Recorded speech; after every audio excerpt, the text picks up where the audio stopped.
It's time for Security Now. Steve Gibson is here with a great show, including 10 great questions from our listeners about all sorts of security topics, and a bonus question, actually 2 you're going to really like. Stay tuned. Security Now is next. Netcasts you love. From people you trust. This is Twit. Audio bandwidth for Security Now is provided by Winamp for Android, the ultimate media player for your desktop and Android device, featuring wireless sync. Download it free at winamp.com/Android. Video bandwidth for Security Now is provided by CacheFly at CacheFly.com. This is Security Now with Steve Gibson, episode 294, recorded March 30th, 2011. Your questions, Steve's answers, number 114. Security Now is brought to you by GoToAssist Express. If you're in tech support, clients rely on you for fast and reliable service. Help them the fast and easy way with GoToAssist Express. For a free 30-day trial, visit gotoassist.com/security. It's time for Security Now, the show that helps you stay safe online with the man, the myth, the legend, Mr. GRC.com, Steve Gibson. Good morning, Steve. And that never gets old. Yeah, well, it's true. You know, I mean, I have to say, if you're going to do a security show, there are lots of security experts, but there are very few with the breadth and depth that you have. So this show is more than just, you know, how to lock your browser. This is how stuff works. It's how crypto works.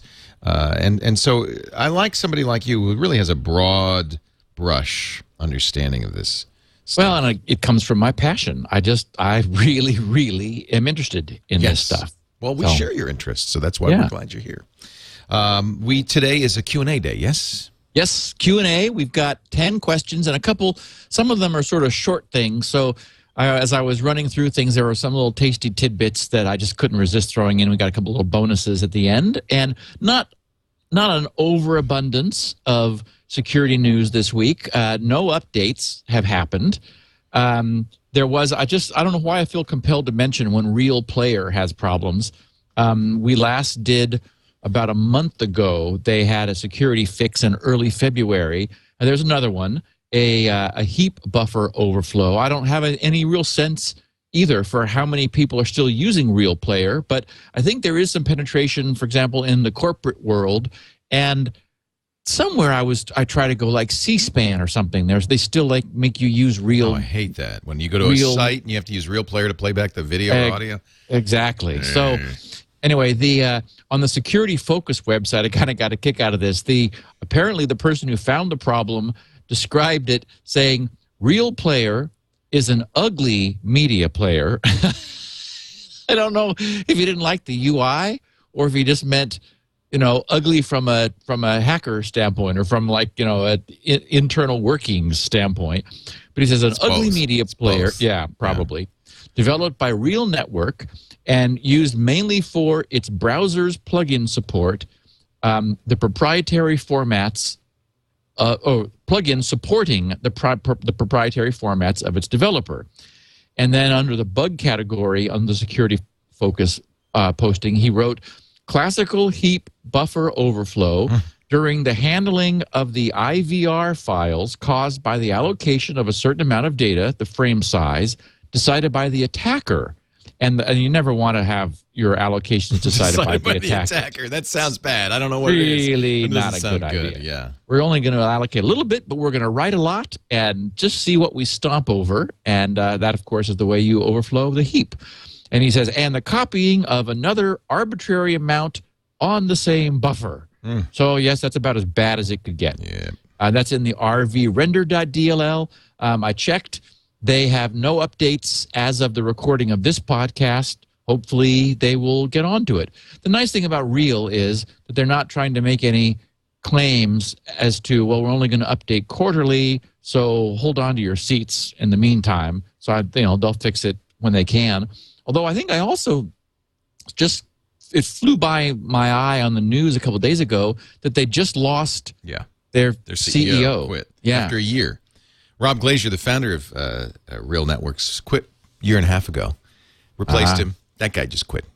It doesn't feel like a vital growing concern. Ongoing enterprise. They tried, last year they announced kind of a complete pivot on their business model. I don't even remember what it was. It was odd.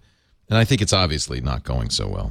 And when I went to their site to see what they had to say about this, there's like all this other stuff going on. It's like, okay, there's like 9 different things they're trying. Essentially, they were first. To their credit, Rob left Microsoft and founded Real. And, they were out there early. Unfortunately, they really upset people who cared by over-commercializing their player. Right. It was like spyware before spyware existed. It was really nasty, and so they got a bad reputation and really created an opportunity for other alternatives. So I just think their day is probably past. Yeah, I think that's now the big news this week. I'm not going to address in today's podcast because it's going to be the entire topic for next week because there's so much interesting detail about it. And that, of course, is the rogue SSL certificates that were issued by a reseller of Komodo. Komodo is one of the trusted certificate authorities in all of our browsers, and a collection of alarming sites. I had the list earlier this week, and I've got it in my notes. We'll go over it in detail next week, but I mean like Yahoo and Google and a few other very high-profile domains had SSL certificates issued maliciously. Now, some rumors are, for example, that it was hackers in Iran or even maybe acting on behalf of the state, because as our listeners know, essentially what a rogue SSL certificate allows you to do is impersonate that site. But other people have said, wait a minute, that's only part of the game because you've got to get the person to go there, like to the wrong server, in order for that server, the rogue server, to serve the rogue certificate. But if you're a country and you control the borders of your traffic, then you don't need to spoof IPs. You don't need like a DNS attack or something. You can essentially put up a proxy and no one within your confines would know that they weren't actually going to that correct site. And SSL would not function in terms of keeping privacy. Ew. So anyway, really interesting topic. I didn't want to ignore it, but I wanted to give everybody a heads up. We're going to plow into that. And we've never talked about revocation because the SSL certificates were quickly revoked. To their credit, Chrome immediately revved their browser, blacklisting the bad certificates. Good. Microsoft immediately produced a Windows update. But that's where the automatic updates of Chrome have a huge advantage. Really do. Because it happens instantly, automatically, without your involvement. And who knows who updates Windows and how often, Yeah. And in fact, I immediately tweeted to my followers the link to Microsoft's page where there was just a menu of OS versions. Each OS version had its own little DLL or exe that you could download. And so Microsoft immediately pushed out a bunch of updates also to deal with this. And I did see something interesting saying Mozilla sort of ignored the whole thing and after the fact now is unhappy that they weren't more forthcoming about it. So anyway, we're gonna go into this in detail because we've talked about this before. Remember my shock when I looked at the number of certificate authorities that our browsers now trust. Famously, we used to joke about the Hong Kong post office being among them. Yeah. And so this is what happens when you have this kind of problem. So that's our topic for next week. We're going to cover it in detail. And then just a little bit more on the RSA SecurID breach. pretty much everyone's upset. And one quote that I really liked from the SANS Institute,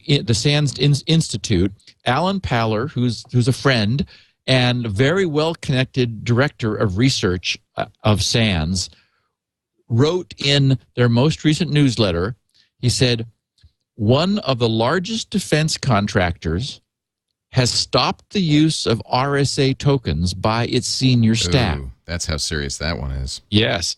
They replaced the tokens with another manufacturer's solution. I asked, says Alan, whether the move had been planned for a long time. The answer was no. We did it because of the breach. Yeah. So, I mean, as I said and as I blogged when this immediately happened, it could only be one thing. The secrets that they were being entrusted with were the secret key to public serial number mapping database, and there's only one way the SecurID system could be weakened, and that's if that's what got out. And well, that proves it. Sure looks like that's what got out. Yep. Yeah. Also in the news, we've talked about, of course, Stuxnet that failed. I mean, we did a whole podcast on it. Famously, it was used to deliver the first rootkit to the SCADA system, SCADA, which is an acronym standing for Supervisory Control and Data Acquisition, which are the process control technology, which in this particular case of Stuxnet was running Iran's nuclear enrichment process. We talked about how it was some vulnerabilities in that software that allowed Stuxnet to do its work. Well, what I found interesting was the news that 34 new exploitable vulnerabilities had been found in these SCADA systems produced by a handful of different manufacturers.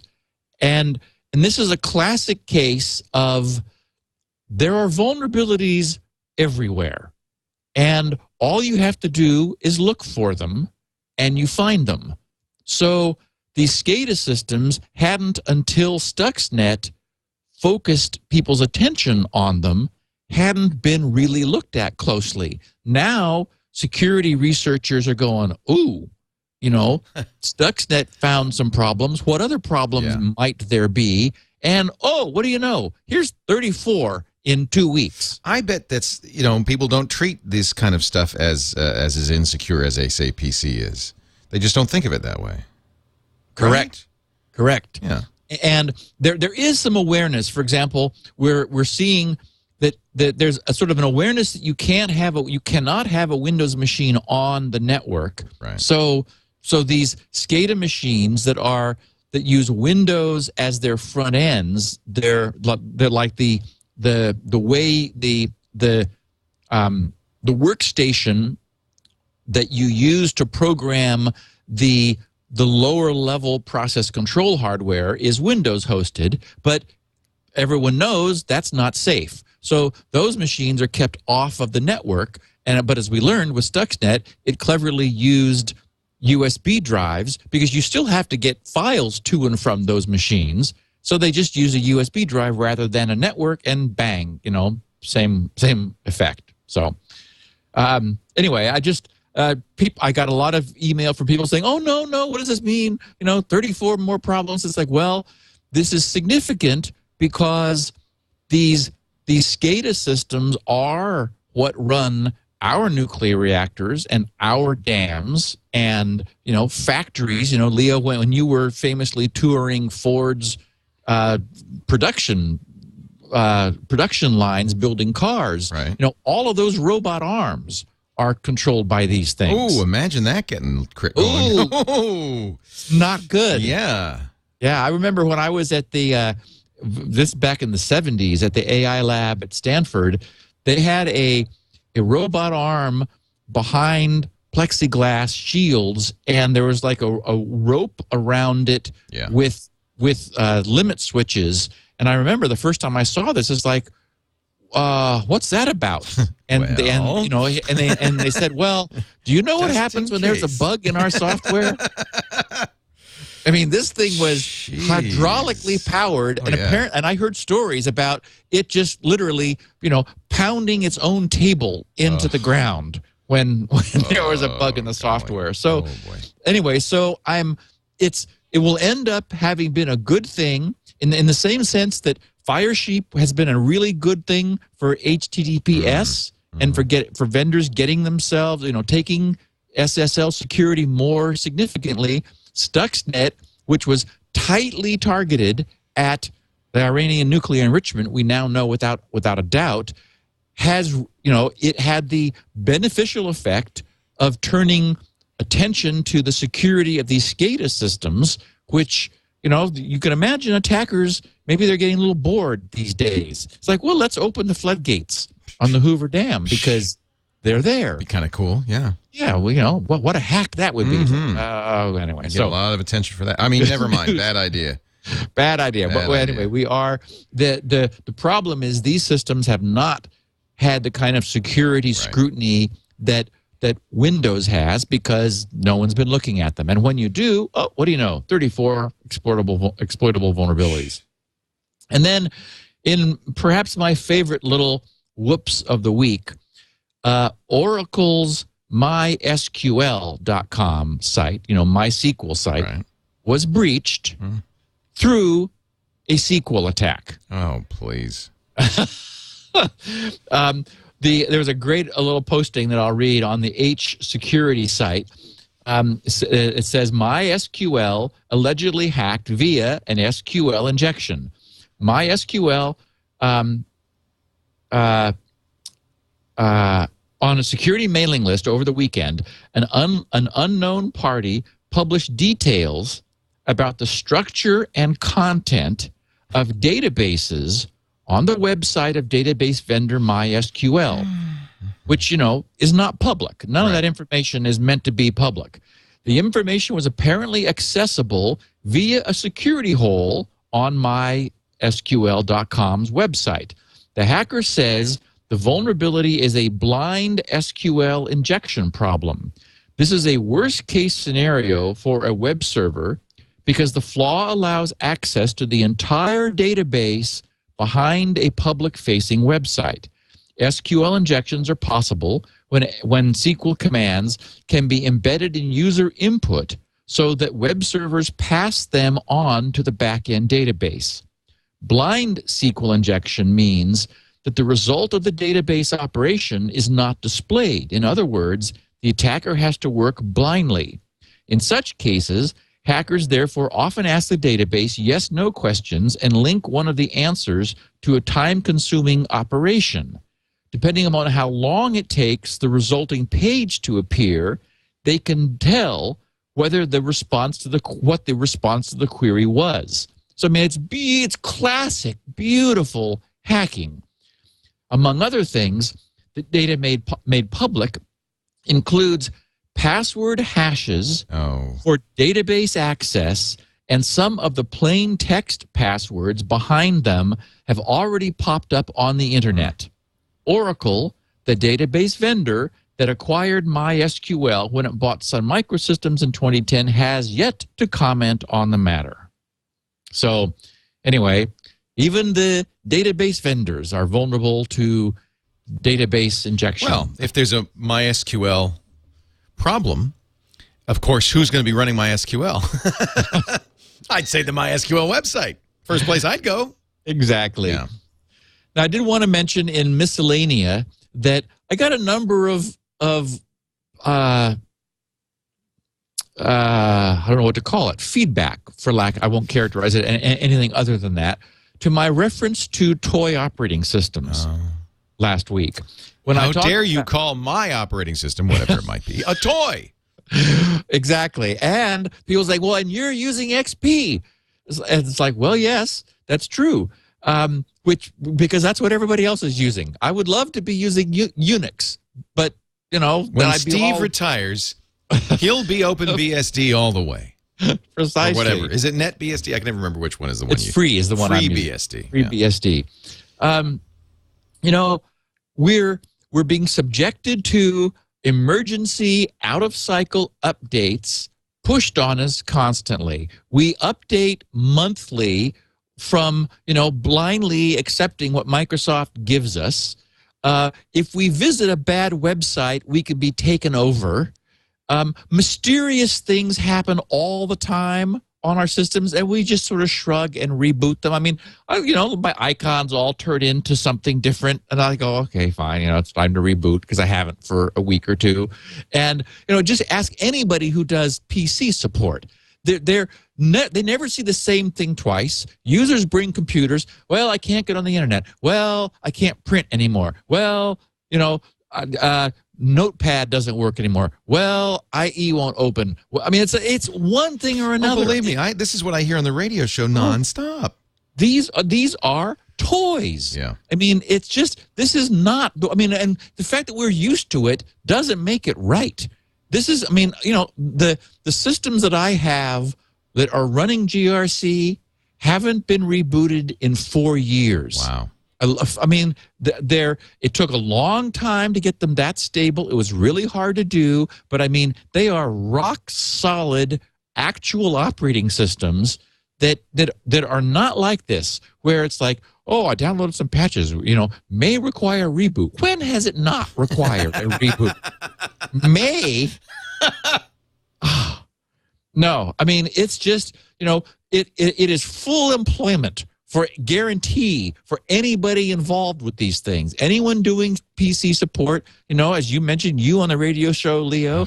It's endless. It actually makes me nuts because I feel like people, quite rightly, normal users have, been sold this idea that they can use technology easily, safely, reliably, and change their lives. And then, unfortunately, what the reality comes down that they have to become security experts, they have to become geeks, they have to become enthusiasts, or rely upon somebody else. And learn not to click links. Mom sent me some very well-meaning birthday cards. Oh, I hate that. It's like she gave your address to everybody. I know. So my email address is out there, and I didn't open them. She said, "Honey, didn't you get those?" I said, "Mom, we've had this talk before. I will not open those." Well, I don't know what they are. Right. I said, and she said, "Well, what do you mean?" I said, "Well, their site could have been compromised. People's sites are being compromised all the time." That's a good point. It doesn't have to be a malicious vendor. They could just be hacked. Well, like Oracle was, so who was it? Oh, McAfee. It turns out their McAfee site is riddled with. This was in the news this week. Riddled with security problems. That inspires confidence. Jeez, but that's the thing that kind of. And by the way, this is why Apple sells the iPad in droves and will sell more and more and more. Is because people are really frustrated and puzzled and baffled, and they don't know what to do. These complex operating systems are just too hackable. Yeah, actually, Leo, I've got to tell you, I have opened some sketchy things on an iPad because it's a safe little contained environment. Well, we hope. I'm sure there's exploits there too, but I've done other good, other safe things too. But right. Yes, but it's not nearly the complex system that a full operating system is. No, and so in Microsoft, in defense of the toy maker, I will say that these things do everything. Anything right. You could ask for, and that's the part of the problem. A full general purpose computer is inherently complex and requires a complex priesthood to maintain. And the highest level expert there is has no idea what most of the files are. Right. On these systems. Huge teams all submit their blobs, and then the only way Microsoft can know that it kind of might work is when they put it out and have it tested extensively, and when they ship it, it has tens of thousands of known problems at release time because, we called it Windows 2000, and shoot, it's November. Well, and they can't help it. There is no perfect OS, so there's never a point where you have a bug-free OS to ship. You'd never ship. Well, and decisions have been made like, oh, we need more performance, so we're going to move the graphics system, which used to be out in user space, down into the kernel. Right. Well, we know what happened with that. Well, so bad idea. The thing to do is make what the iPad essentially is, which is a system that keeps users from doing anything. You can't put files on an iPad. You can't, it's the dumber the system, the safer. And what do we hear? We hear complaints from people that the iPad doesn't have a real file system. Well, that's why. It's like, yeah, I mean, you can't have it all. So, so did RSA learn a lesson? Oh, my God. Can you imagine they're going to change their architecture? Man. Absolutely. Some people wrote saying, how could RSA? I mean, we sort of hold them up as like this ideal of, well, they invented public key security. How can they make a mistake like this? It's like, they're using Windows. Yeah. It's a toy. It's junk. Yes, we're all using it. I'm using it. I don't like it, but, there it is. It's where everybody is. Right. Yeah, I would love to be, oh, my God, do I pine for the days of, a textual interface and commands. Yes. But, I'm not useful to anybody if that's what I'm doing over in the corner somewhere. So, okay. That'll take a teach deep you. breath. Yeah. That'll teach you for asking me about toy operating systems. Well, no, this is, look, I don't know why, but people treat this like team sports, like rah, my team's the best. Go team. And it isn't a team sport. These are just tools. And, it's silly to say this hammer is so much better than any other hammer. If the head comes flying off and pokes you in the eye, it's a toy. It hurts. Yeah. Period. Doesn't matter if you love your hammer. It doesn't love you.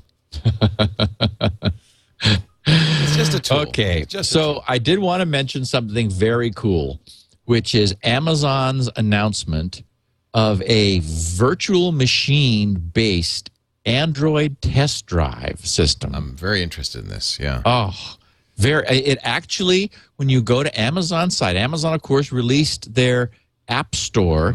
I noticed they're spelling it as one word. Which Apple does as well. That's why there's a lawsuit. Oh, okay. Apple. I didn't realize Apple was, because I had seen it as two words for some reason. Oh, no, it is two words on the Apple site. You're right. Yeah. But I don't think that makes any difference for me. Good luck with that, Amazon. Yeah. Anyway, this is very cool. They have that EC2, the elastic cloud computing technology. So cool. And so Amazon is, they're doing many neat things. They also just announced a couple of days ago a music in the cloud system. Yeah. It's limited to the U.S., whereas their cloud drive technology for storing stuff is global, but the music-based system, at least for now, is only U.S.-based. Yeah, it's because of licenses, Yes. You got to get every record company in every country and But so, for example, users can upload 5 gig of music, which actually is a pretty nice little collection, and then it's available from on Android players or PCs and Macs and Linux machines. So you're able to just like stream music from Amazon's cloud. Yep. Well, they've gone one step further. They actually have created a virtual Android OS. And it must be that they're going to be producing a tablet. It's just, that's no doubt about that. There's just no doubt about it any longer. And arguably, they have the chance, to be a real mover in the industry. So we talked about this yesterday on MacBook Weekly, and I don't think Google minds. I think Google says, "Go for it. We'll help you." Yeah. This is good. They don't want to be the marketplace. They want to be Google. Right. So one of the things that has annoyed me with the iPad is there is no trial software. I've got all kinds of crap that I purchased for $1 or $2 or $3, and it's only the low cost. 99 cents. Okay, so if it's a piece of crap. It's like, okay, fine. I guess I'm out $1. Yeah. But there's so much junk. It's like, how do I get rid of this thing? It's like, okay, well, there went $1, there went $2, there went $3. So it is annoying that Apple doesn't do this. Well, so what Amazon and by the way, done, Android always has. You've always been able to. They had a refund process. They've shortened the length of time. You used to have a day to try something. If you didn't like it and you deleted it, it would automatically give you your money back. Now they've cut that to 15 hours, which is why I'm glad Amazon's doing what they're doing. This is really a good idea. So they literally launch an Android VM instance using their elastic cloud computing technology, and their servers run the app for you and then download the display dynamically to your web browser. Isn't that brilliant. I love this. Oh, so you can It's can probably click. just EC2, right? Yeah, it is. They're using EC2, Yep. and so you can click things. You can play with the app on your web browser, not installing any software. I think it's like 30 minutes because I saw in their sample it said 29 minutes remaining in the lower That makes right-hand sense. corner. Yeah, that makes so you sense. get like 30 minutes just to poke around and I mean, actually, use it virtually. Not even download, not buy it, not commit, not trial. Just there it is running. But if you want it, then you click the the little famous Amazon orange "Yeah, I need this" button, and you can buy the Android app. So this is very cool stuff they're doing. Yeah. I just wanted to bring it to our listeners' attention. Yeah, this is, well, What? I sit on MacBreak Weekly, and people get mad at me because I say, look, it's finally, like Andy and Anko's finally saying, this Android's not so bad. And it's like, I've been trying to tell you this for... There are so many great features in Android phones, and I think people, there's just, because Apple was first with iOS, there's just a little bit of a prejudice towards iOS. Blindness. Yeah. Now, I admit tablets, we've got a way to go, but I don't know, say we, again, that's that team mentality, isn't it? It's, my team has a way to go. They've got a way to go, but I think for phones, this is a pretty amazing system, and I'm very interested to see how Amazon enters this. They could change everything. Yeah. They're big. And they know how to market. They know how to do this stuff. Yeah. They're smart. EC2 is amazing. S3 is amazing. Yes. These guys do more than just sell books. Yes, they really have broadened their reach. Yep. Speaking of which, American Express has launched Serve. This which I'm also really interested in. Yes, a very interesting looking PayPal competitor. We've often talked about there's no company more in desperate need of competition than PayPal, and American Express has come along and done that. So I just wanted to put that on our listeners' radar that there is something from American Express. I read a comprehensive review, and it sort of seemed like six of one, half a dozen of the other. Some things PayPal charges for, some things American Express doesn't, some things American Express does that PayPal doesn't, and different things, they work a little bit differently. But, essentially, it looks like American Express is very interested in getting into this game in a serious way. So it's about time PayPal had some competition. They're just really so bad. And I use it because there isn't a lot of choice. If there was something better, Google Payments is pretty good, but Amazon has a system. But I think American Express, financial services company. And many people have said, "Hey, Steve, I trust you and all, and so I gave you my credit card information when I had to buy a copy of Spinrite, but why couldn't I use PayPal?" And it's like, well, I use PayPal as an eBay customer buying old computers and things, and I've had no problems with them. But we had a perfect case in point. Those little PDP-8 models that you see, running behind me while we're doing this podcast. The guy that produced the kits. Remember when we were organizing a big group purchase to pre-purchase a bunch of kits? Well, a whole bunch of people sent him their money, and after a whole bunch of it accumulated, PayPal shut it down, and then demanded all kinds of ridiculous paperwork saying, well, you can't take money for product you haven't delivered. You have to deliver the product. And he tried to explain to them that everyone knew that this was, prepayment to get enough to see if we had enough orders to proceed. And if not, all their money would be refunded, blah, blah, blah.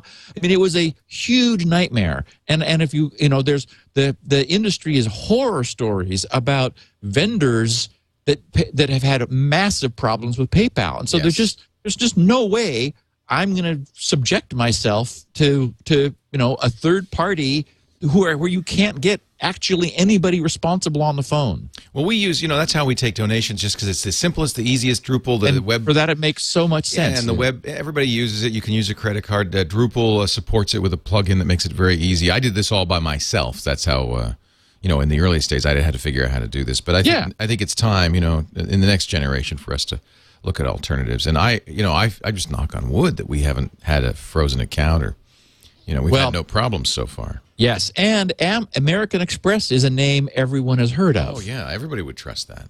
Yeah, so I think that. It really makes a nice step forward. I hope they don't screw things up or have any real bad breaches and so forth. Yeah.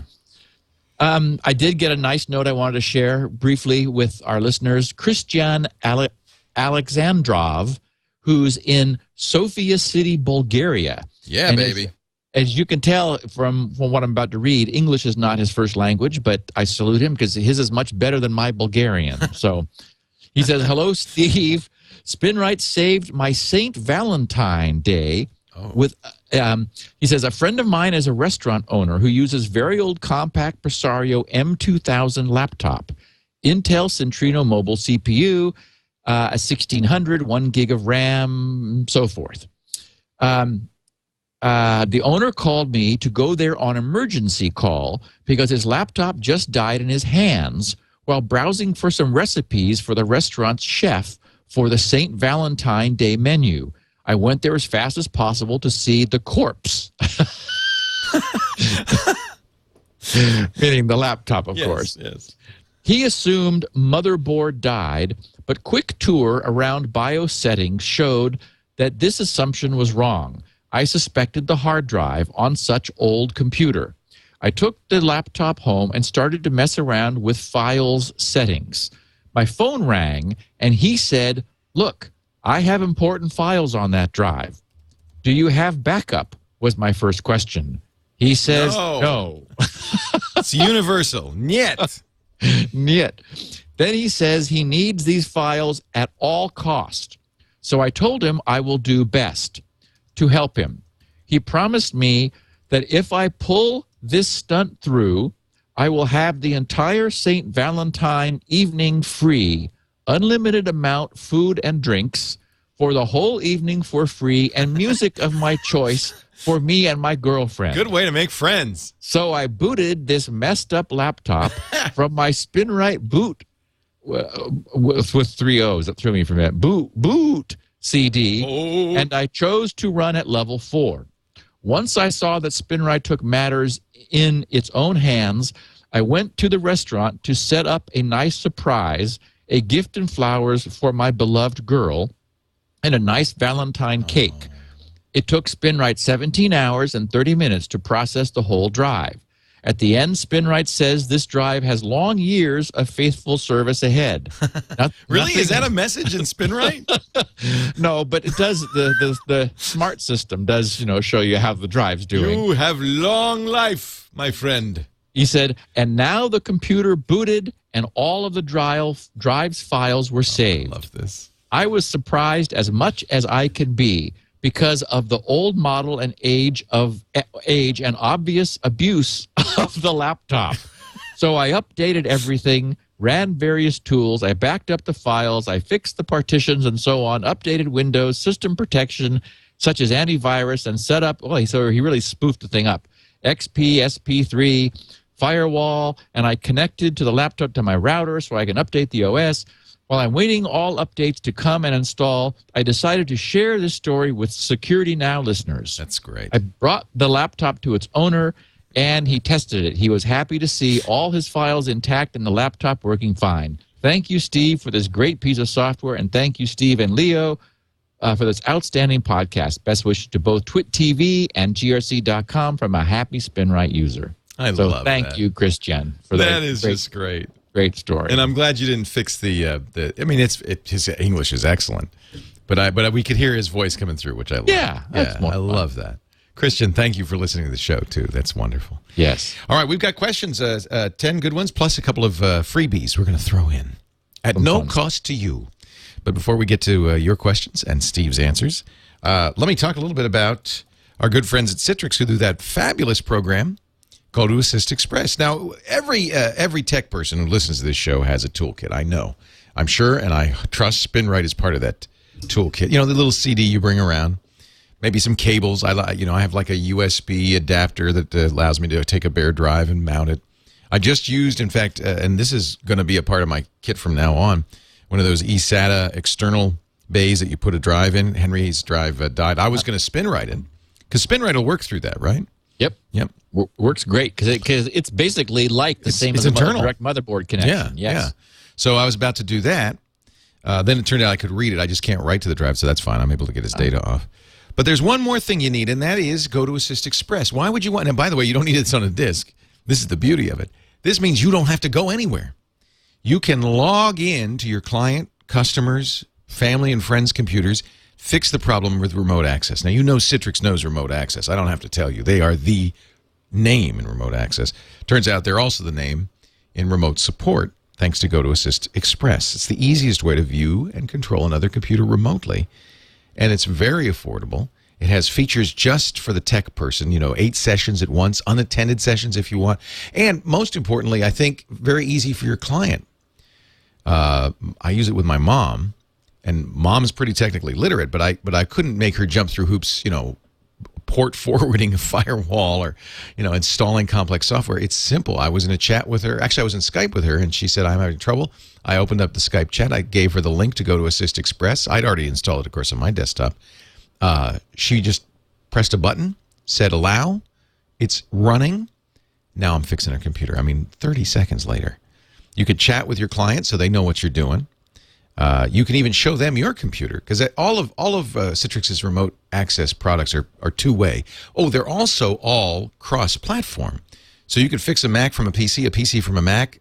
You can drag and drop files from your computer to the other computer.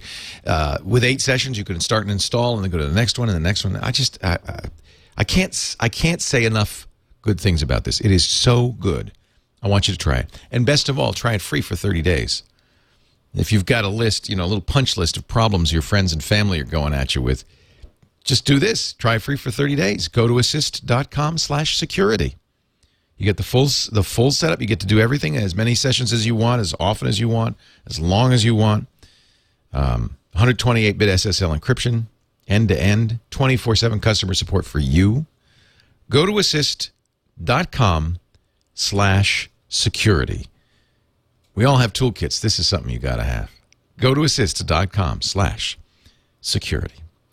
Now it's time on Security Now to answer questions to Steve Arino. By the way, people ask me, how do I ask a question? You go to grc.com/feedback, fill out a form. Steve will look at it. You don't answer them individually, I know, but you couldn't. Yeah, we got. I checked the mailbag, and there were more than 300 from 2 weeks ago. Right. So, but you take representative samples. Yep, I do. I sort of see. I sense the wind. In one case, I think number 8 here, we've actually got 2 questions in one, because they were different people asking almost the same question, but I wanted with a little bit of a twist. So right. I sort of try to combine them and find something representative, and try to do what I can. Well, here you go. This is a question 1 from Patrick Pater, London, England. He says, drive encryption's killing him. I'm a long-time listener of Security Now, Steve. I enjoy it as a good source of information and amusement. I hope he's not laughing at us. Being a software developer for many years, I put an effort into keeping my data secure. The machine is a T9400 running SUSE Linux. Using, until recently, it's 200 gigabyte, 7,200 RPM, full disk encryption hard drive. A couple of weeks ago, I switched to an SSD drive, wanting to keep my data still secure. I performed full partition encryption on the drive using OpenSUSE's encrypted root file system. How to. However, the amount of CPU power needed to decrypt and encrypt data on the fly was through the roof. Don't get me wrong. Thanks to you and Leo, I know a thing or two about how encryption works, and of course that it comes with a price. But can you advise a reasonably usable crypto that won't cost an arm and a leg? I've got this SSD for speed, and I'm not getting it. The drive stats for non-cached read timings, full disk encryption, the old style, around 50 megabytes a second. That was on the standard drive. On an SSD unencrypted, 220 megabytes a second. But now with encryption, 70 megabytes a second. So that's a lot slower. Thanks for a great show, and Spinrite. P.S. Not B.S. P.S. Thanks to you, my private project, spacebench.com, now accepts Bitcoin. That's great. So that's interesting. what do you think? Well, okay. When I was playing with TrueCrypt, I was unable to measure a decrease in speed.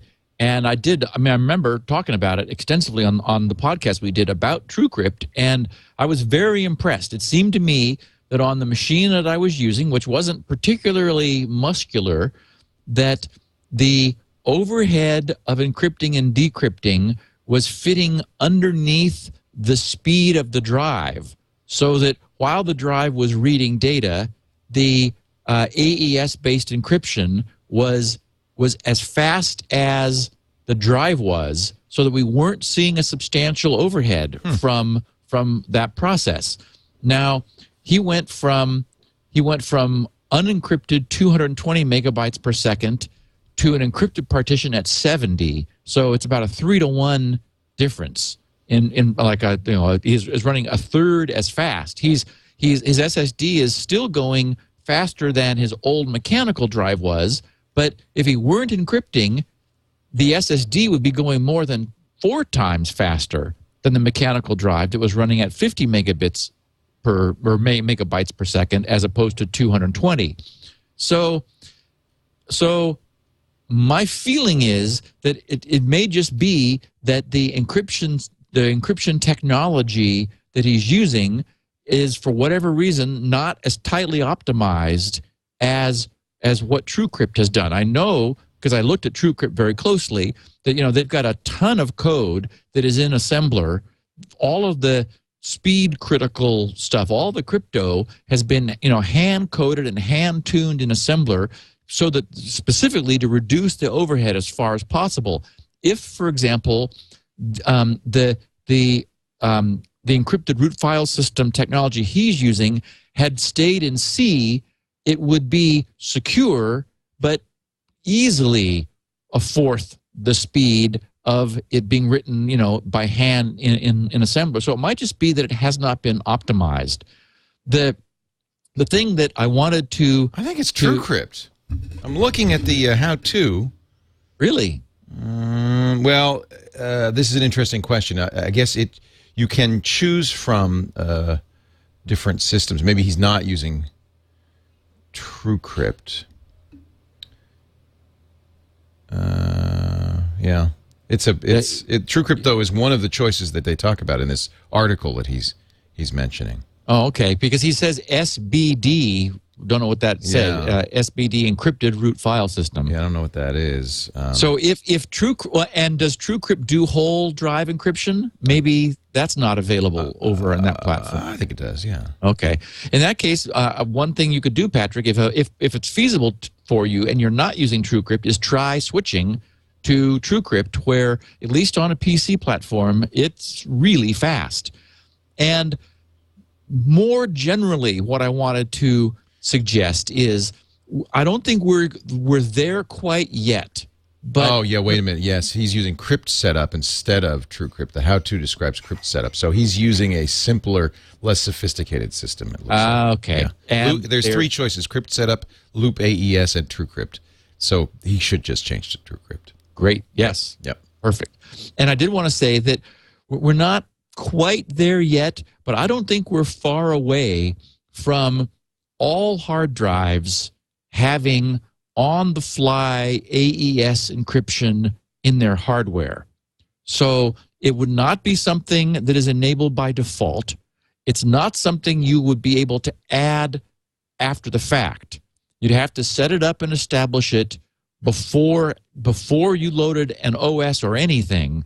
But the idea is, and we've talked about this at various points along the way, the idea is that everything written would pass through the encryption, everything read would pass through it to be decrypted, and at boot time, the drive would be given the key, which it would have internally, that allows it to do the encryption and decryption. The beauty of that, and whether it's on a physical hard drive or on an SSD, is it solves everyone's concern about these drives being difficult to erase.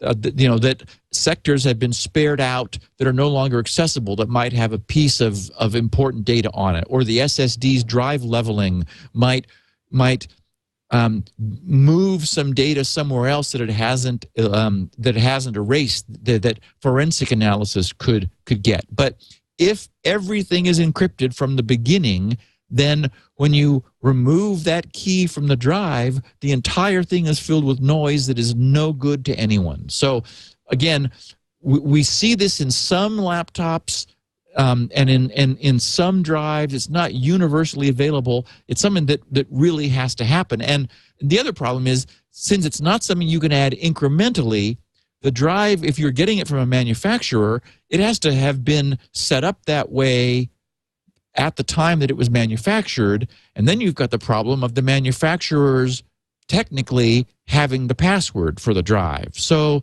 I mean, there's some logistical problems with implementing it. But for people who are really concerned, once the hardware is there, we'll at least have the ability not to leave data behind when we decommission hard drives or solid state drives. Kill that slack space. Yep.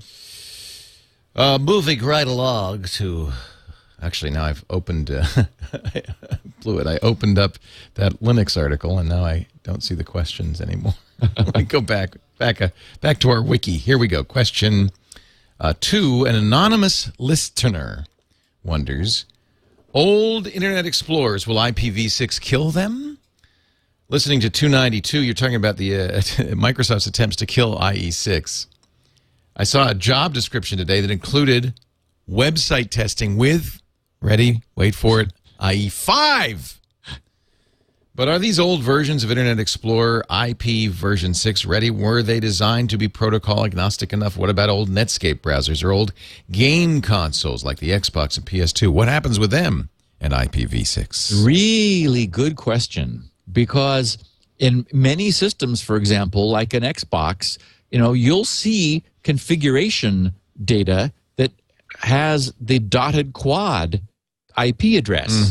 It's 192.168.0.1, or it's DHCP that knows nothing about IPv6. That it knows how to get a dotted quad IPv4 IP. So the question is, when IPv6 is being delivered from our curbside, what happens to all of this equipment that we've got that predates it? And that's just one more example of why this is a challenge and why people are going to be going kicking and screaming to IPv6. I believe what we're going to see is this will be something that befalls our NAT routers. There's something called tunneling. Exactly.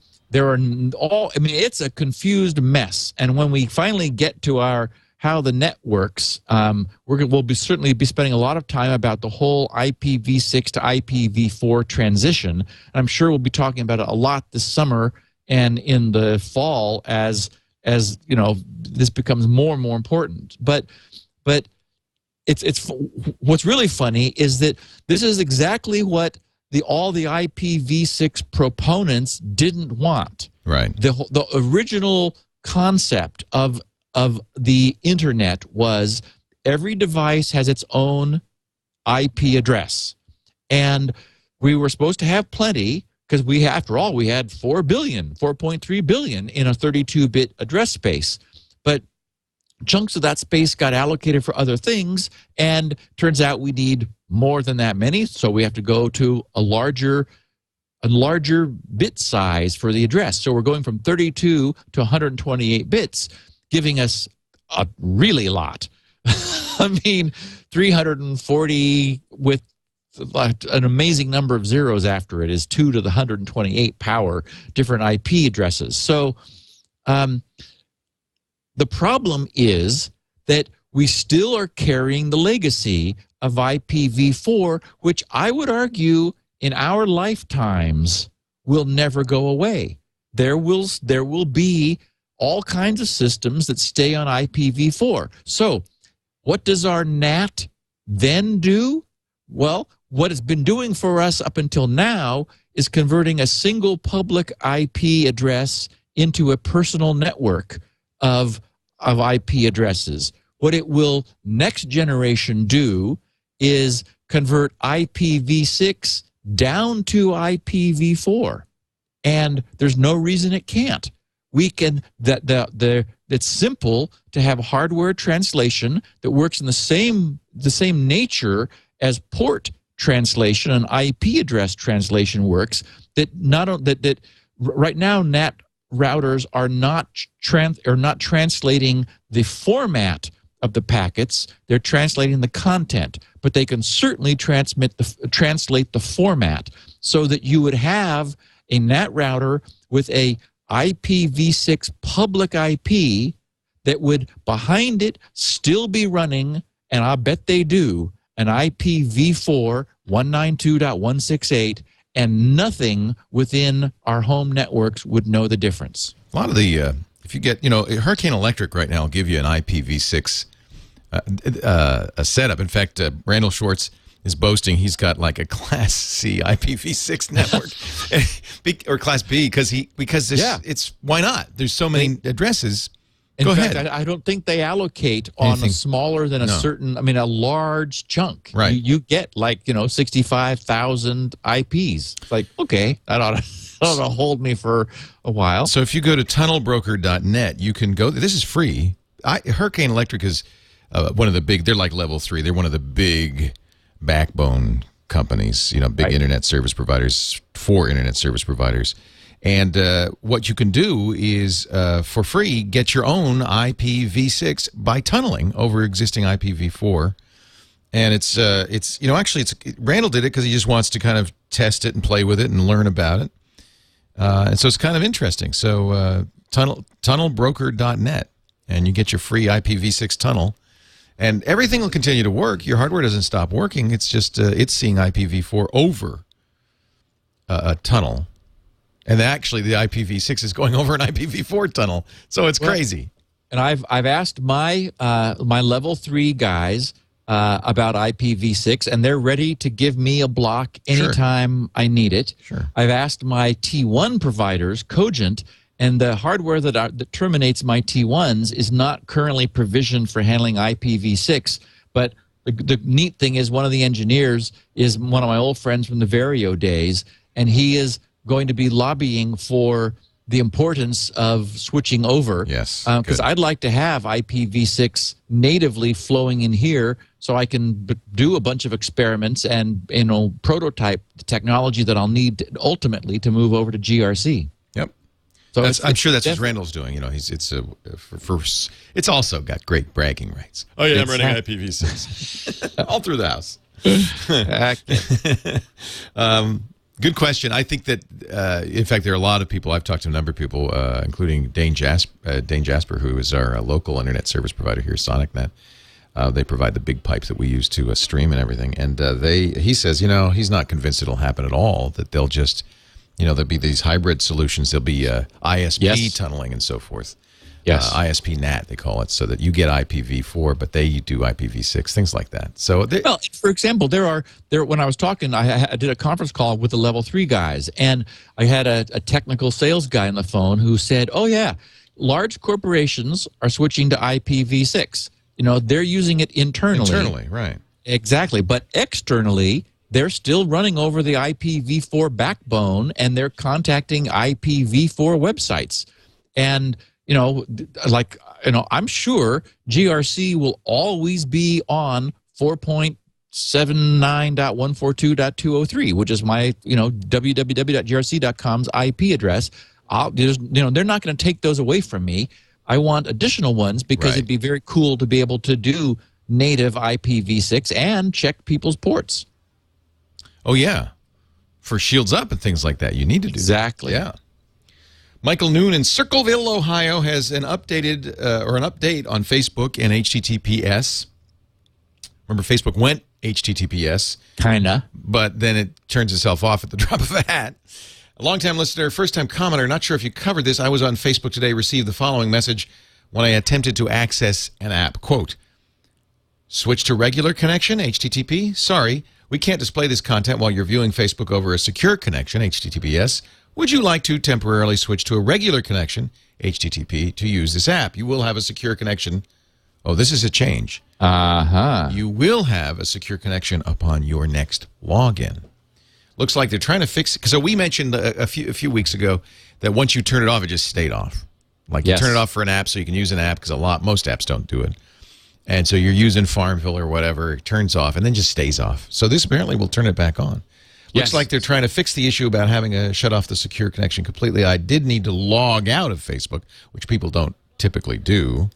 But when I logged back in, it was back to HTTPS. Thanks for a great podcast. So that's great news. I wanted to update our listeners that was fixed because a number of people wrote to me and said, not so much, Steve, and then verified that HTTP setting was disabled if you acknowledged that old dialog box. It unset it essentially in your configuration and left it that way. Now, as you say, it's a little bit of a problem that you have to log off in order to have it back. On the other hand, what they're protecting people against is logging on in a insecure Wi-Fi hotspot. So the good news is that this really does look like if you were to log on freshly, it will preserve your security. Of course, you still have the danger of applications forcing your whole session into HTTP. That they need to fix because you ought to be able to, use Farmville over HTTP, but maintain the security of HTTPS everywhere else. Oh, so you're saying it's a weakness in their implementation? Yeah, I think it may be. I mean, Facebook has so much money; they're hiring people right and left, and I imagine they can get this fixed. The good news is this really seems to be on their radar, and I'm glad they're moving forward. That's just good news. Yeah. Question 4, Rommel in San Diego wonders about the LastPass virtual keyboard. Hi, Steve. I'm wondering how secure it is to use the LastPass virtual keyboard when I log in to LastPass. Let's say I have to use a computer that I'm not familiar with. I don't have my one-time passwords. My phone is dead. Is using the virtual keyboard safe? LastPass says keyloggers can't detect what is entered using that keyboard. That's the whole reason they have it. What do you think? Well, okay, so basically he's painted himself into a corner where he's using a computer that he doesn't control, and he doesn't have one-time passwords, which LastPass provides as sort of an escape hatch for this purpose. And his phone is dead, so he can't use telephone authentication. So he's backed up against the wall with their virtual keyboard. Well, so one thing I have to say is, well, what choice do you have? It's the only other way at this point to log in. Log in, I guess. Yeah, and it is the case that they did not implement this the on-screen keyboard through the keyboard interface specifically so that keystroke loggers could not detect it. So all that's happening is that there's JavaScript there which is capturing mouse down events in coordinates and translating that into keystrokes. So that's about as secure as you can be given the situation you're in. The problem, of course, is that LastPass is still logging you into websites, and if the browser remembered your username and password that's being logged in, then those are sticky. So you definitely want to make sure you set up you use a browser that offers private browsing so that you can create a session that will not leave breadcrumbs behind.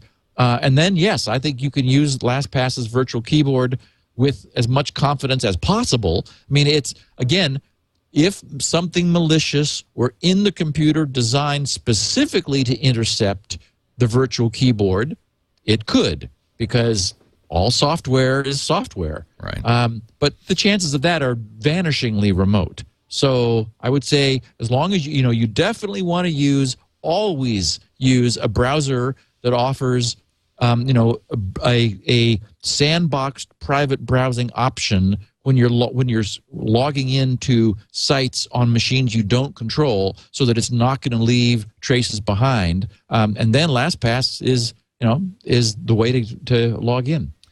Question 5. Joseph in Los Angeles has a VoIP hacking follow-up question. Steve, I'm addicted to your podcast. That's good.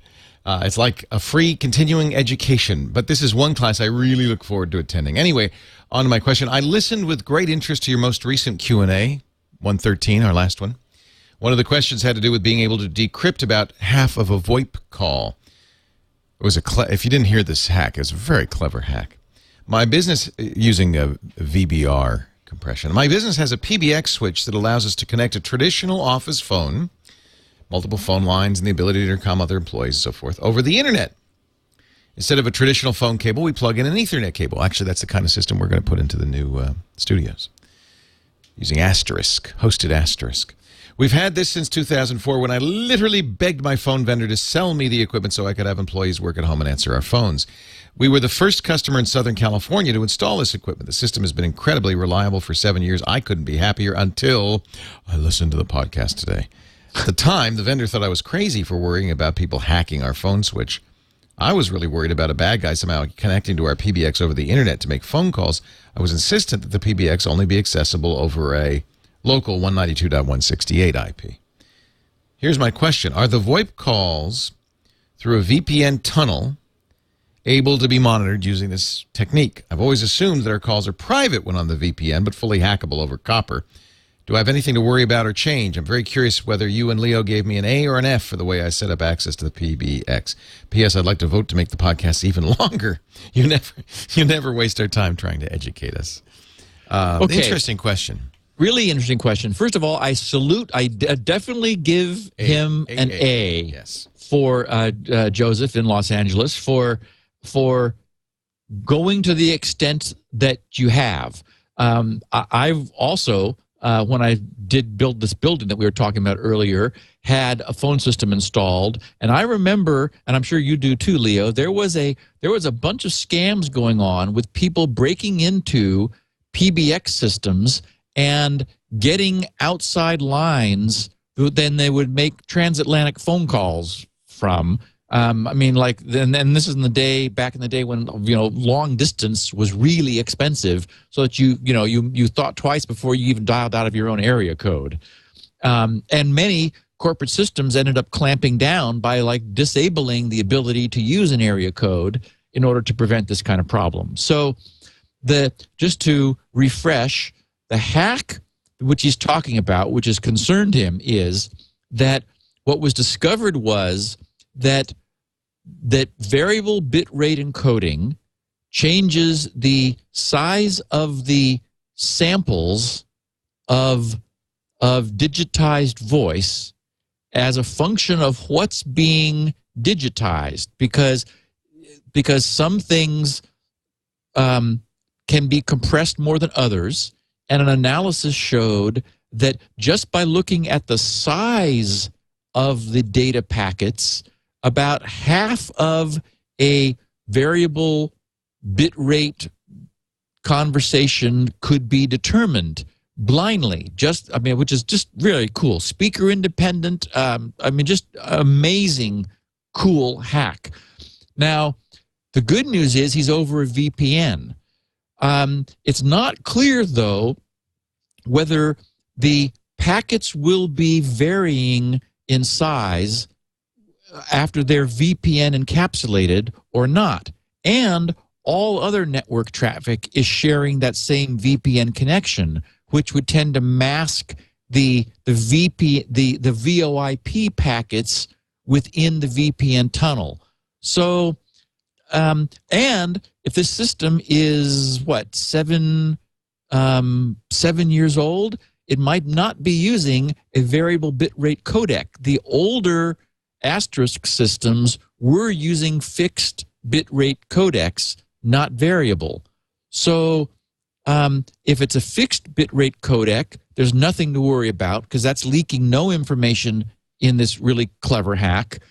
Or if there's other network traffic happening at the same time, web browsing or anything else, that it sounds like he's got everything tunneled through a VPN, that would mix in with the VoIP traffic, and there's no way then that anyone on the outside, because the VoIP is going to be encrypted, so they're just going to look like completely opaque blobs of data that no one would have any way of dissecting further.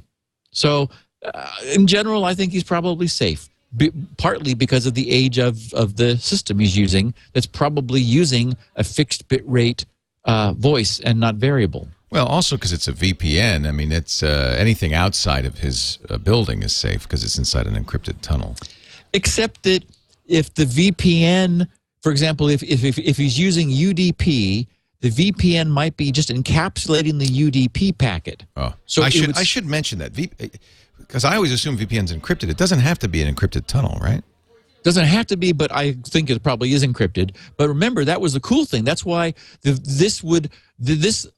hack that we talked about 2 weeks ago, you could determine 50% of the conversation from encrypted VoIP. Oh, right, but it's in its tunnel, so that wouldn't affect the tunnel, or would it?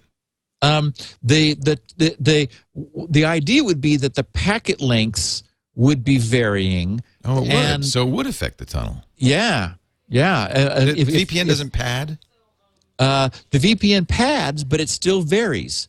So the VPN would have a fixed amount of padding, but the individual packets would still change in size depending upon their payload, which is encapsulated inside the VPN packet. Wow. Yeah. I mean, it's possible that with a variable bit rate codec on a VoIP, which is encrypted and then encapsulated in a VPN tunnel, that you could still figure out what was going on inside. We should probably say that although this method's published, it is non-trivial. Oh, you're right. It's not something some hacker has a data. You can't download it. Yeah. Anywhere right now. Because I think you need a massive database of sound samples and things to compare it to. I'm sure it's just not a simple thing to do. Yes, I mean, this was a very cool research project in a university that showed a proof of concept. Now, we know that proof of concepts do tend to mature over time. I mean, somebody could do a rainbow table sort of a thing with voice samples, I guess, but it's not. I don't think it's widespread. It's not. And what are you really saying over the phone call anyway? Come on. Question 6, JT in Wintergreen, Virginia. That's fresh. Wonders about MSSE versus MRT. Longtime Security Now listener Steve, licensed Spinrite user. I switched my home office and home computers to Microsoft Security Essentials. That's the MSSE, which I keep current, and I run an automatic full scan with the Security Essentials every night. It only flags malware once every couple of months or so. Okay. Also, he says that so offhandedly. No big deal. Also, immediately after Patch Tuesday, I run the latest MRT in full mode, thorough. That's what you want, is that thorough scan, which it doesn't do automatically. Once I do that, do I have any further use for that month's MRT? Isn't the once or twice daily update to MSSE definitions making Security Essentials more current, therefore more complete? That's a good question. Microsoft does not explain this at all. They really don't. And in poking around, I see a huge amount of confusion about this. So I wanted to try to provide a little bit of clarification. Remember that we heard last week someone who told us that he ran the MRT, which is the malicious software removal tool, in full mode, and it found an installed rootkit which nothing else had found.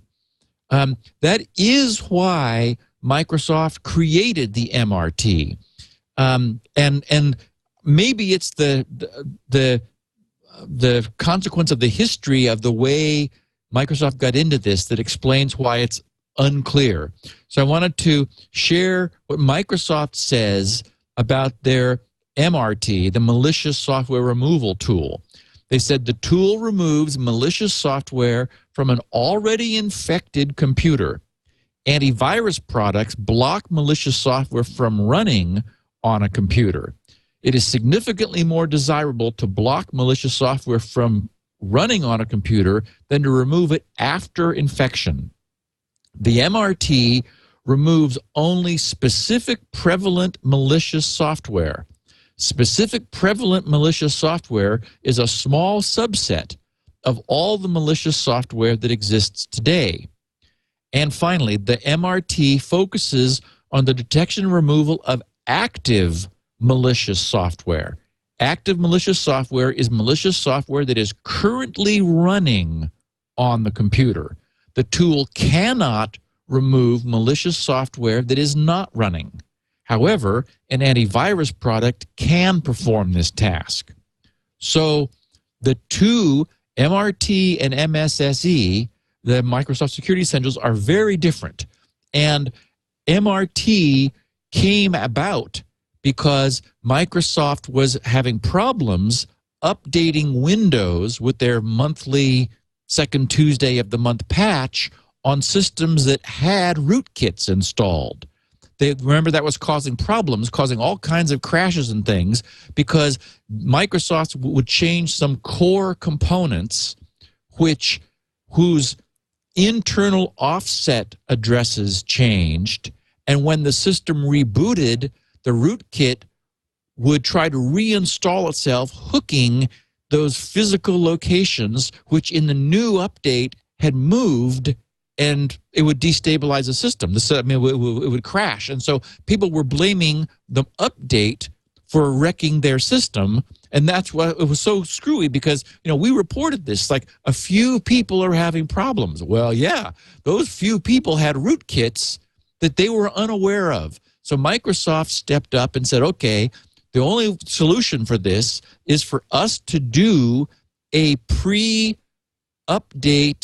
check for anything that has its hooks currently into the system.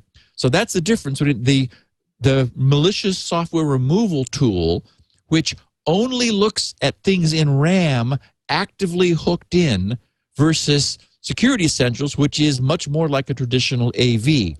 The bottom line is, directly answering JT's question, is there a benefit to running MRT more than doing a full scan immediately after it has been updated? And I would say, well, given that MSSE is finding malware every couple of months on his system, I would say, yeah.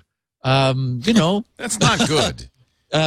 It is absolutely the case that MRT can find things that Security Essentials may not.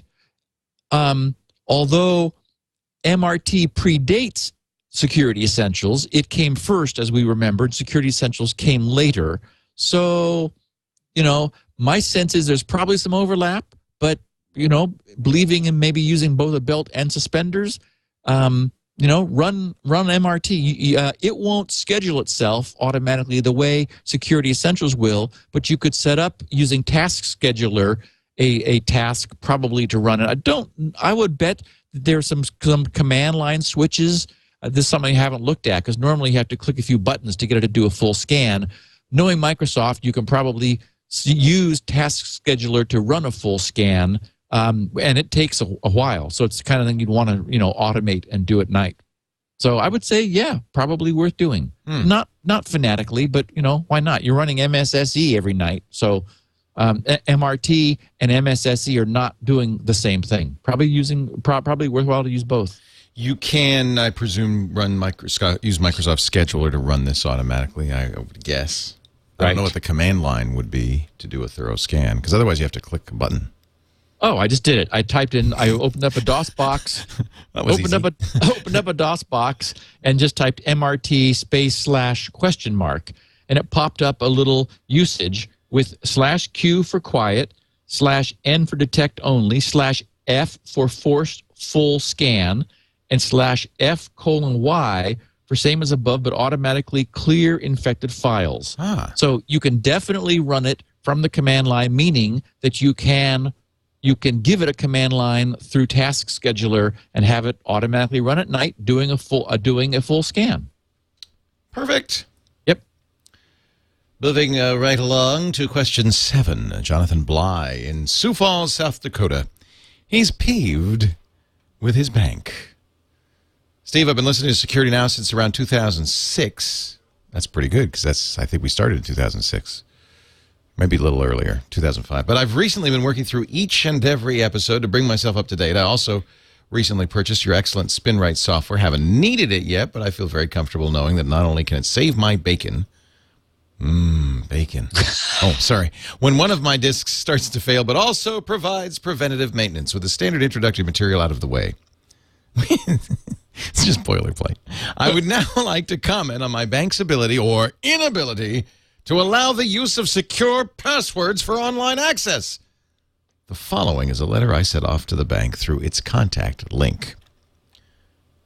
Dear sirs, I have been trying to change my password to something more secure than the easily guessable combination of a dictionary word followed by some numbers to a secure password from grc.com.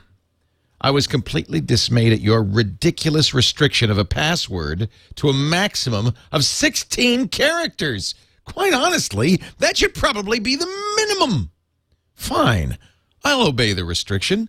I dutifully cut down the secure password from 64 characters to 16. I copy-pasted the new password into the appropriate fields. I hit the submit button. I got an error.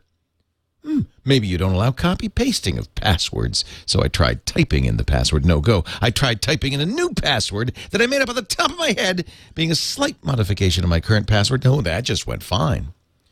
I tried switching to Internet Explorer and Firefox. Neither allowed me to use the password I'd like to use. Fix this. Good day, sir. As you can tell. I'm sure glad the bank was glad to get that note. We'll get right on that. Good day to you, sir. As you could tell, I was a little miffed with the bank. I feel like duct taping the software engineers to a chair in front of the computer and playing every episode of Security Now for them. Wait, maybe you prop their eyeballs open as well. Now, if I did so, I would think they'd come up with a system a little more security friendly. I understand that having a small password would be preferable to the people who have no sense of security and just want to log in quickly. I, however, live on a shoestring budget, and I need my finances to be completely secure. Anyway, love the Netcast and everything you and Leo do. Just wanted to know that your guys' hard work is very appreciated. All the best. Jonathan Bly, Sioux Falls, South Dakota.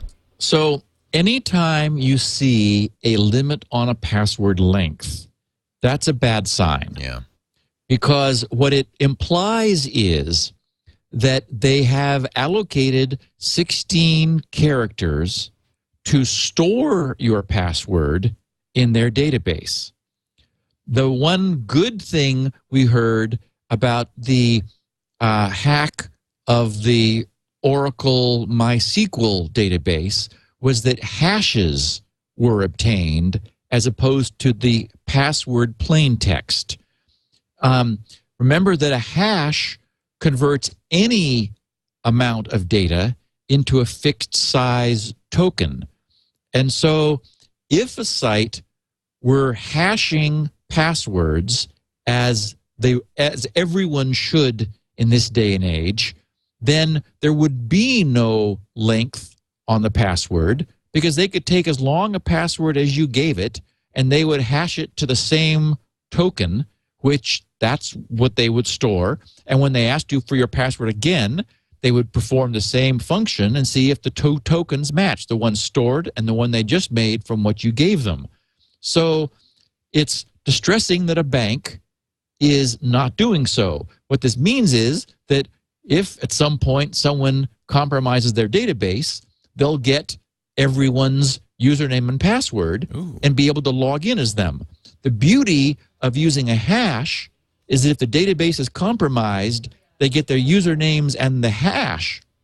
But the whole point of a hash is you can't unhash it. You know, you can't unscramble the egg. The hash is a information lossy process that loses information as it moves through the hash, but it creates something unique, and from that you cannot guess what the input was. The only thing you can do is to use, as you mentioned earlier in the podcast, Leo, a rainbow table is a table of known input and known hashes. So if it weren't a salted hash, which is the other thing that good security requires that you do, where you add something different to it, you salt the hash by adding something to what the user provides so that the result is still different from what a rainbow table would provide, then you've got security. So all I can say is to Jonathan is that, I hope that over time we stop seeing this kind of limitation from websites where security really does matter. Now, mitigating all of that, 16 characters, if you really choose a random chunk. I'm confused as to why he took 16 characters from what he got from the perfect passwords page at GRC, and the bank wouldn't accept it unless they also don't allow some special symbols. I bet you that's what it is. I'm sure that's what it is. It might just be like A through Z, 0 through 9, and dash and underscore or something, which is, further annoying, because then it's really preventing you from creating a unique password. And then I'm wondering if it's case sensitive or not, because the only thing you could really do then is play with the case, given that the password is case sensitive, come up with a non-alternating but odd changing case. If you're not able to use special symbols, do anything you can to make it something that is different from what someone would try just brute forcing. So anyway, it doesn't bode well for the security of that bank. It's a little weird. Yeah. Yeah. This is good. If everybody wrote letters like this, maybe people would start to, look at these companies are going to respond to what their customers want. And all they're hearing is, it's too hard. Right. I lost my password. What was my password? Yeah. So if they start hearing from people who say, I want you to be more secure, maybe they will. So question 8, as you said, 2 listeners with similar questions. Jason Stratman in St. Charles, Missouri, he wants to know about smartphones and FireSheep. Just started listening to Security Now when FireSheep first sprang up, and I heard you talk about it again last week. I started wondering, I'm using Facebook, or let's say Twitter, the apps on my smartphone and on an open access point at a local bar. Could FireSheep still acquire my login information? Do smartphone apps use cookies like web browsers? It's funny because I had the same question that day, the FireSheep day, and I immediately tested it. Jim Gustwhite in New Jersey. Some thoughts and concerns raised by FireSheep and mobile apps. I tried FireSheep a few months ago when you first mentioned it. I was startled, as many other listeners were. Many websites are switching to secure communications for browser-based HTML traffic, but are there APIs used by mobile applications also using HTTPS? Couldn't there be a similar session cookie issue as with the browser clients on the desktop? Makes me wonder how safe it is to use mobile applications on an open Wi-Fi connection. Perhaps other listeners are similarly concerned. Yes. And you should address this on an upcoming show. Thanks for the podcast. P.S. My 11-year-old son calls Steve the bot guy. His iPod died on a car trip, maybe about a year ago, and he was forced to listen to what I was listening to. His first introduction to Security Now was during a discussion of botnets. So, Steve, you're the bot guy. Okay, so here's what we know. We know that cell phone radio is encrypted. It may not be the best encryption in the world, but it is encrypted. So if your smartphone is using its cellular connection, then you're relatively safe. You're at least safe, but in the local air between you and the cell tower or the terminus where it then goes over the internet, at which point the cellular encryption is removed, and then the actual data in the connection would be moving over the internet. If you're using and this must be what both of these guys, Jason and Jim, are talking about, you've got a smartphone which also has Wi-Fi capability and preferentially uses Wi-Fi when it's available, much like, for example, an iPhone or an iPad does. If it has Wi-Fi, it would prefer to use that than cellular. Then this is a great question. The question is are these apps encrypting themselves for not browser-based apps, but smartphone apps that are bringing their own little world with them? And I don't know. The way to find out, if you are curious, and our listeners could, those who are curious and savvy, would be to use the app with your smartphone and your Wi-Fi at home. I did. While looking at the traffic. And it was fine. Neat. So all you see is just gibberish. Yeah, they're not using the same techniques browsers use. They're using, and if you think about it, they're using the API. They're not using, browser cookies or that kind of thing.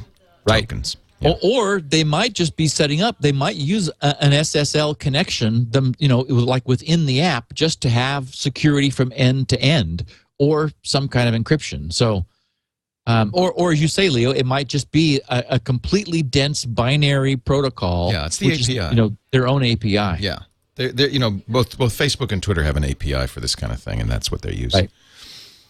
So I think there's nothing to fear. I certainly played with it and wasn't able to get any Firesheep love. That was the first thing I did when I installed Firesheep. I said, let me see.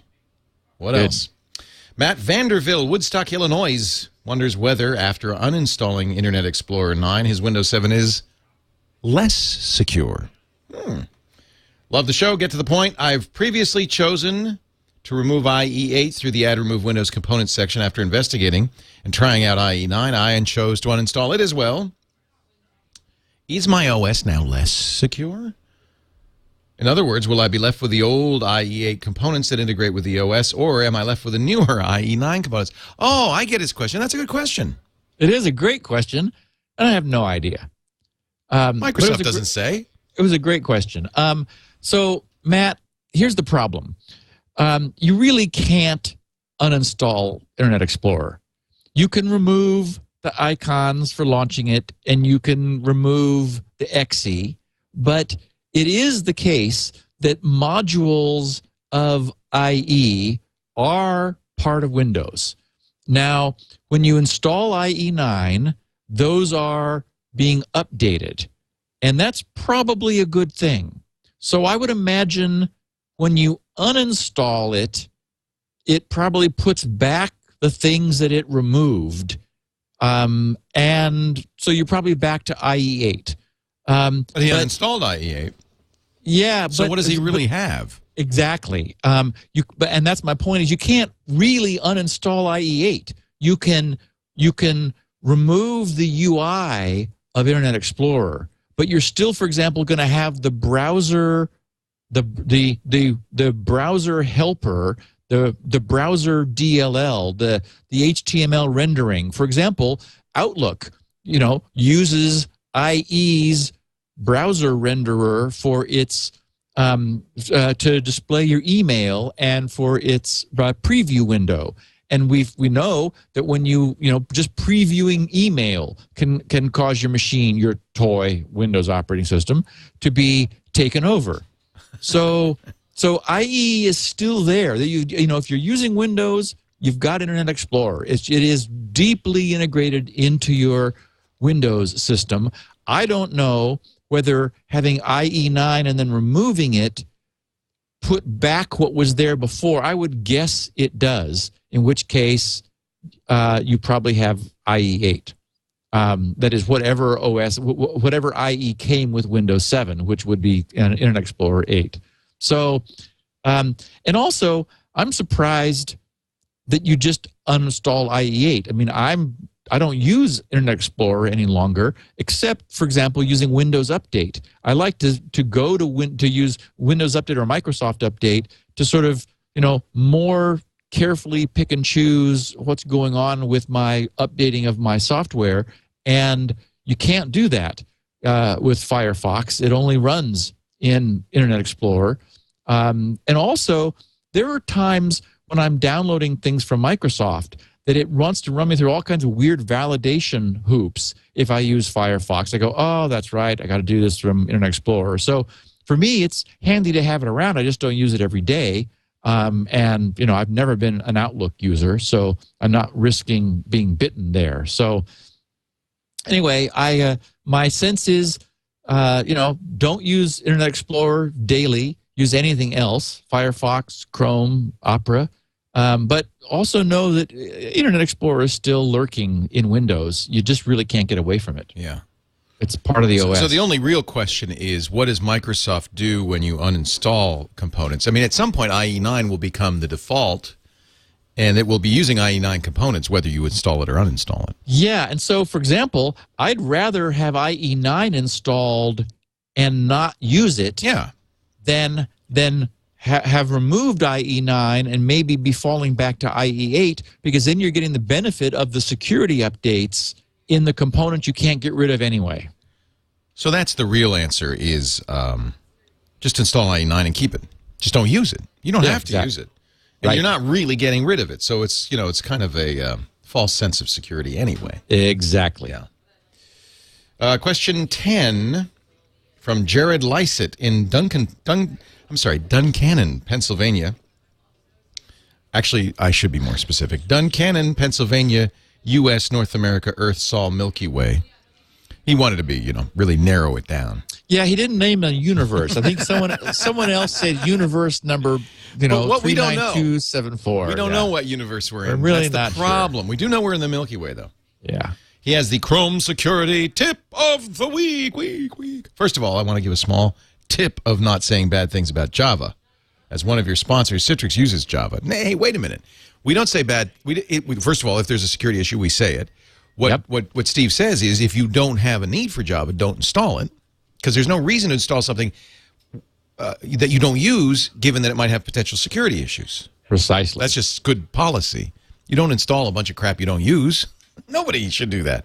However, you're right. Citrix does use Java, and I think as I have looked, and there has never been a security issue with Citrix. So and they'll by bringing it along, they'll be keeping it current also. That's right. Yes, instead of it just it actually does that. Yeah, it's interesting. It installs fresh each time and makes sure you have the latest Java. That's probably why they do that. Yep. Here's a quick Chrome security tip. In about:/flags. So you're in Chrome, you type in the URL bar, ABOUT:/FLAGS.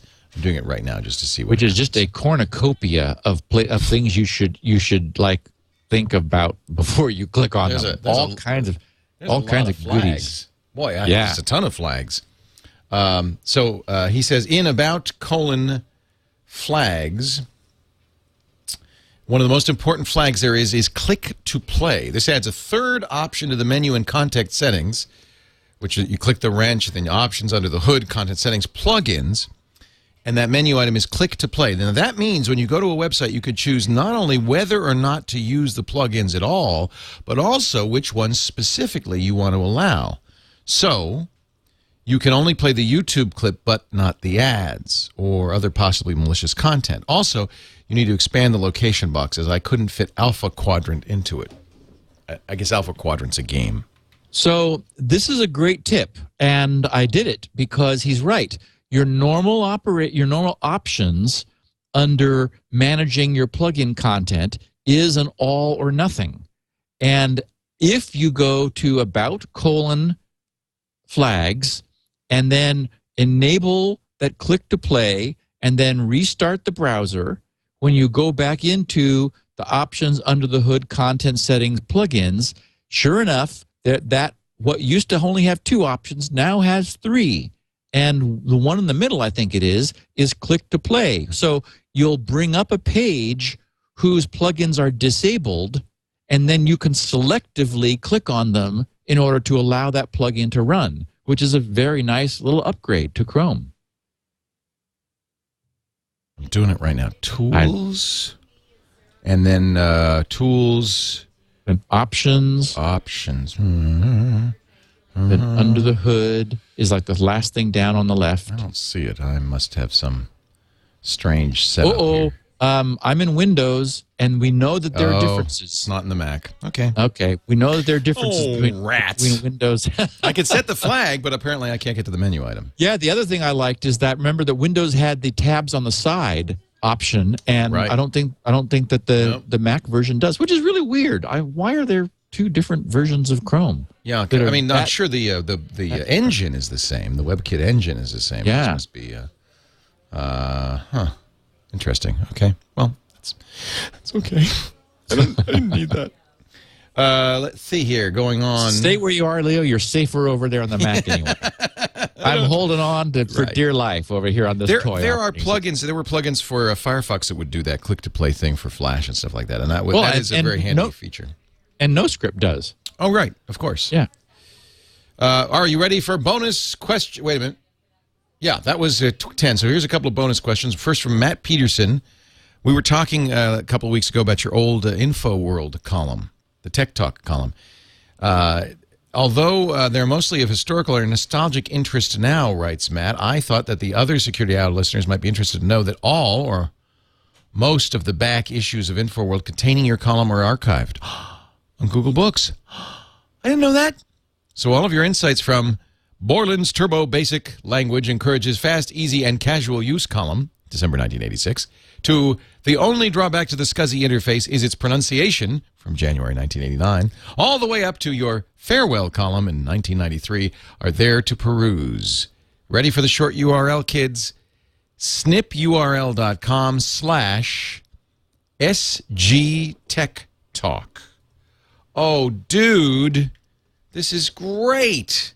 Look at this. Did you know that, Steve? Yeah. You knew it. Oh, you already knew that. All the columns are there. Oh, that is really a wonderful thing to have. I think that's fantastic. So thank you for that tip. It's worth a trip, he says, down memory lane if you were a computer nut back in those days, as I was, or if you just want to see what Steve's mustache looked like back then. It was a lot darker. And a bonus question, 2, just had to mention this. Kevin in Ocala, Florida, found Khan Academy. Steve and Leo thought you might want to check out this website, khanacademy.org. Many students use this to get help in math. It's a terrific training site and free of charge. I love the podcast and listen to many, but yours is my favorite. I'm going to have to point Henry. Okay, now, Leo, go to this page, KHAN Academy, ACADEMY.org, and then scroll. Look at the scroll thumb, how small it got, and just look at the topics. Holy moly. It's unbelievable. This is, okay, so Algebra 1, Algebra 2, which Henry is in, Arithmetic, Banking and Money, Biology, Brain Teasers, Calculus, and these are all worked examples from various textbooks. So you can really learn California Standards Test, Algebra 2. I can sit down with Henry and play with that. Chemistry. Oh, he's in chemistry right now, too. First year high school or college course, roughly. Cosmology, astronomy, credit. I'm just in the C's. Developmental math, differential equations, finance. This is amazing. It's just an incredible site. So who are these Khan Academy people? I have no idea. Wow. But it looks big and legitimate, and it's free and just an incredible amount of content. So I wanted to point our listeners to it. I'm sure some people will find it very useful. It says a free world-class education for anyone, anywhere. The Khan Academy is an organization on a mission, a not-for-profit, with the goal of changing education for the better by providing a free world-class education to anyone, anywhere. Wow. Free of charge completely in every area. This is so cool. It's just one guy? They're telling me it's a person. It's an individual who does this. 2,100 videos, exercises, a knowledge map. I'm going to school. I'm going to school. I had a hard time pulling myself away from it. It's like, okay, wait, I got to get this podcast produced here. You know what I really love? Creative Commons licensed. Yeah. I think, whoever you are, Mr. Khan, I salute you. That's awesome. Hey, great tip. What a good way to end. I'm glad you threw that one in, because that is fascinating. Wow, I never heard of this. Hey, and we got to thank Kevin and Ocala. Kevin. Thank you, our listener. Yeah. Our listeners bring it to us. Thank you all for being here. We do this show every Wednesday, about 11 a.m. Pacific, 2 p.m. Eastern Time at live.twit.tv. You can tune in and watch or just download the show. It's available all sorts of places, of course, on iTunes, the Zune Marketplace, anywhere podcasts are. Or you go to our website, twit.tv. That's where all the shows are. And each show has its own page. Usually it's an abbreviation of the initials. In this case, twit.tv/SN for security now. And let's not forget, oh, by the way, there's a TED Talk. This Khan guy, Salman Khan, has a TED Talk. So if you want to know more about this guy who does Khan Academy, that's awesome. I'm gonna watch that TED Talk. He says, let's use video to reinvent education. Yeah. Makes so much sense. Brilliant. Leo. Wow. I'm so glad there are people like this in the world. Steve has copies of the shows. I'm glad there are people like Steve in the world who also gives away a lot of free education. If you go to grc.com, you'll find all of the audio of all 294 episodes, including 16 kilobit versions for the bandwidth impaired or people with bandwidth caps. You'll also find the smallest version, which is a text transcription of it, which makes it really easy. All the show notes, too. That's grc.com. That's where you'll find Spinrite, Steve's bread and butter, his program to maintain hard drives, and all his freebies that he gives away, including the perfect paper passwords and more. grc.com. Steve's on Twitter, too. Well, let's not forget, he is at SGGRC. And I think I'm either approaching or right around 18,000 followers. So I've been tweeting a lot about Fukushima and various things that happen. So I'm trying to create a useful stream for people who follow me. And please do. Thank you for doing that. I really appreciate it. And Steve, we'll see you next week. We're going to talk about the Komodo theft of the SSL certificates, how it apparently happened, what people have, about certificate revocation, how that system works, which is something we've never covered before, and have lots of information about that. Should be great. Thanks, Leo. Thank you, Steve. Thank you all for joining us on Security Now. Security Now.